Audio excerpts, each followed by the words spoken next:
Hey guys, let's learn Yoruba words that are same spelling but different meaning. Yes, let's start with this. Motibo.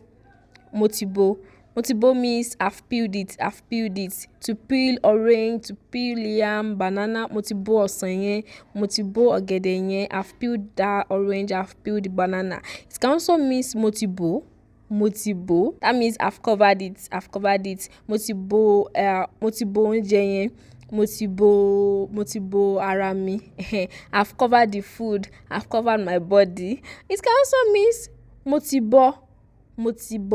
motibo means I've put off, like to put off clothes, shoes, cap. Motibo aṣọ mi, I've off my clothes. Motibo bàtà mi, I've put off my shoes. It can also mean motibo, that is means I've boiled it. Yes, motibo ẹran yẹn, motibo ẹja, motibo ìrẹsì yẹn. I've boiled the meat, I've boiled the fish, I've boiled the rice.